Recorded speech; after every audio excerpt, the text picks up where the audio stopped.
Halo teman-teman, saya Aditya Fahmi Nur Wahid. Kali ini kita akan menggali perspektif teori berpikir kelompok atau teori groupthink. Teori ini dicetuskan oleh salah satu cendekiawan komunikasi bernama Irving Yanis. Yanis pada risetnya saat itu mengcapture fenomena bagaimana elit politik memiliki norma dan juga logika sendiri dalam mengambil keputusan. Elit politik seringkali mengambil keputusan yang dirasa tidak menguntungkan bagi rakyat. Tapi mereka selalu punya pembelaan terhadap pengambilan keputusan tersebut. Sehingga Yanis menganggap bahwasanya mereka punya teori berpikir kelompok sendiri yang membuat suatu kelompok terlihat eksklusif.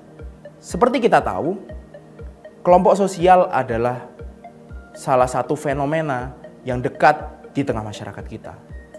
Tidak peduli apakah kelompok sosial tersebut besar ataupun kecil, punya struktur ataupun tidak punya struktur. Tetapi sebagian besar, kelompok sosial memiliki kohesivitas sosial yang tinggi.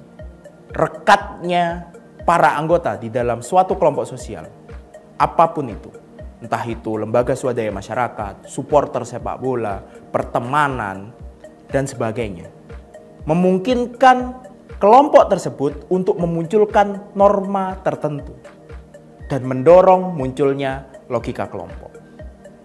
Teori groupthink ini berusaha untuk mendeskripsikan bahwasannya norma kelompok yang mendorong logika kelompok membuat anggota di dalam kelompok tersebut lebih mengedepankan keputusan kelompoknya dibandingkan logika diri mereka sendiri ataupun alternatif logika dari kelompok lain.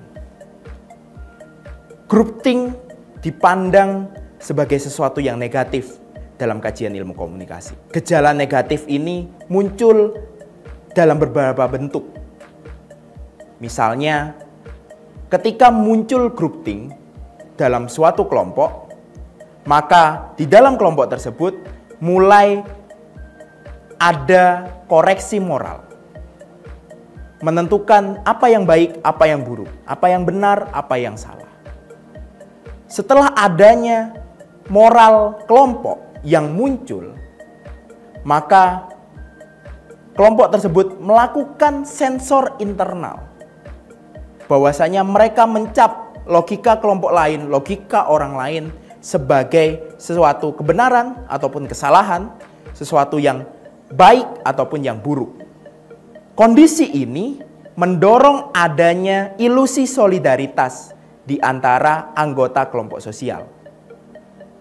Sebagai contoh, di dalam supporter sepak bola, untuk seseorang yang baru masuk ke dalam kelompok sosial tersebut, dia langsung belajar bahwasanya, oh, ada kelompok supporter sepak bola lain yang menjadi musuh dari kelompok yang sekarang dia berada.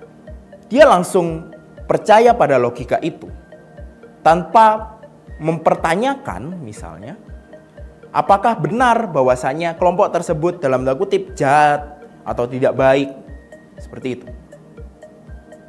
Keputusan dia untuk percaya bahwasanya kelompok lain di luar kelompok supporter yang sekarang dia berada di dalamnya adalah jahat, semata-mata untuk menjaga solidaritas dia sebagai bagian dari suatu kelompok supporter sepak bola.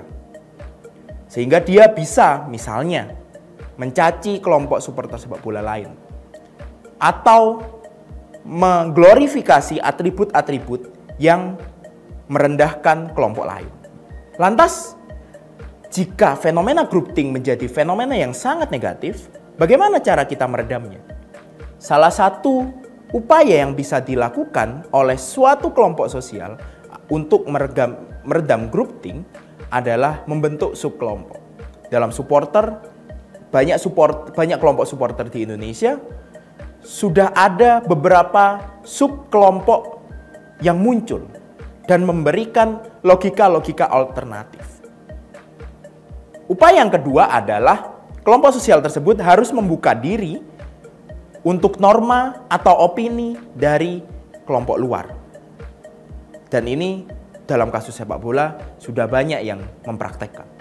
Dari penjelasan tadi, mari kita merefleksikan diri. Jangan-jangan kelompok sosial yang kita berada di dalamnya, entah itu keluarga, atau pertemanan, atau kelompok yang lebih besar, mengalami groupthink.